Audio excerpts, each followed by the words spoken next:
Welcome to mister nobody's review. என்ன பார்க்க போகிற மூவி வந்து டியர் சாண்டா 2024 ஒரு காமெடி ட்ராமா மூவி. இந்த படத்தோட ஃபுல் ரிவ்யூ போதும் நம்ம சேனலில் இன்னும் சப்ஸ்கிரைப் பண்ணாமல் பார்த்துட்டு சப்ஸ்கிரைப் பண்ணுறது ஹெல்ப் பண்ண லாட் கேஸ்.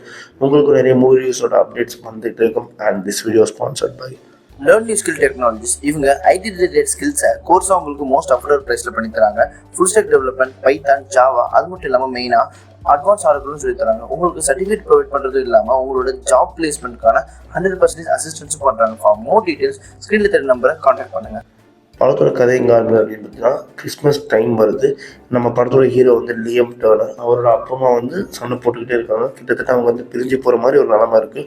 பட் நம்ம லியம்க்கு வந்து அவனோட அப்பா அம்மா வந்து பிரிஞ்சு போகக்கூடாது, பழையபடி அவங்க லவ் பண்ணி சிரித்து பேசணும்னு சொல்கிறான் இவனோட ஆசையை.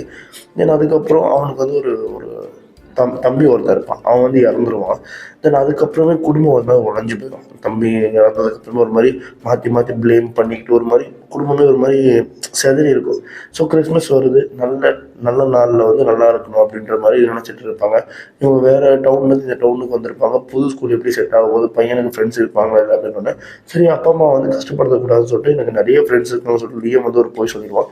ஆனால் கிபின்னு சொல்லிட்டு ஒரே ஒரு ஃப்ரெண்டு மட்டும் தான் இருப்பான்.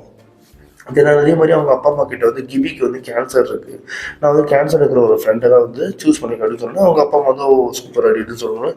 தன்னோட ஃப்ரெண்டு, அதாவது எதுவுமே இல்லாத ஒருத்தருக்கு கேன்சர் இருக்குன்னு ஸோ போயெல்லாம் சொல்லி இந்த மாதிரி இருக்கான் லியம். அதே மாதிரி லியம் வந்து மற்ற பசங்களும் மாதிரி கிடையாது, யாருக்கும் பேச மாட்டான். அவனுக்கு ஸ்பெல்லிங் மிஸ்டேக் நிறைய பண்ணுவான். ஒரு மாதிரி ஹைப்பர் ஆக்டிவ்னு சொல்லலாம். அது மாதிரி சில டைம்ஸ் வந்து ரொம்ப மந்தமாக இருப்பான்.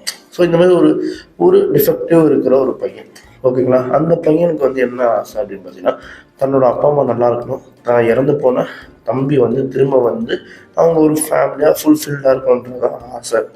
ஒரு நிறைவேறாத, அதாவது நிறைவேற்ற முடியாத ஒரு ஆசை. ஸோ அது என்ன பண்ணுறான் அப்படின்னு பார்த்தீங்கன்னா, தன்னோட மனசு ஆறுதலுக்காக சாண்டா கிளாஸ்க்கு வந்து ஒரு லெட்ரு எழுதி போஸ்ட் பண்ணுறான். அவனோட ஸ்பெல்லிங் மிஸ்டேக் பிரச்சனைனால அதில் சாண்டாக்கு பதிலாக சேட்டன் அப்படின்னு சொல்லிட்டு லெட்டர் எழுதி போட்டுடுறான். போட்ட உடனே சேட்டனுக்கே ஒரு அதிசயம், என்னடா நமக்கு லெட்டரே வராது, என்னடா லெட்டர் அப்படின்னு பார்த்தா அந்த லெட்ரு வந்து படிக்காமலே சேடன் வந்து வந்துடுறாரு. வந்துட்டு இந்த லியம் பையன்கிட்ட வந்து, உனக்கு நான் 3 விஷயம் தரேன், அந்த 3 விஷயம் நீ கேட்டுக்கோ, ஆனால் கேட்டனா உன்னோட சோல் எனக்கு தான் அப்படின்ற மாதிரி சொல்லுவார். சொன்னதுக்கப்புறம் நம்ம லியமுக்கு வந்து ஒன்றுமே புரியாது. இந்த மாதிரி ஆரம்பத்தில் பயந்து ஒரு மாதிரி இருப்பான். அதுக்கப்புறம் யோசிக்கும் போது அப்போன்னு பார்த்து அவன் ஸ்கூலில் வந்து எமான்னு சொல்லிட்டு ஒரு பொண்ணு மேலே அவனுக்கு ஒரு க்ரஷ் இருக்கும். ஸோ எமா வந்து எனக்கு ஒரு சான்ஸ் வந்து நாங்கள் 2 பேரும் ஒன்றா ஆகும் அப்படின்னு சொல்கிறோன்னே அதுதான் அவனோட ஃபஸ்ட்டு விஷயமே இருக்கும்.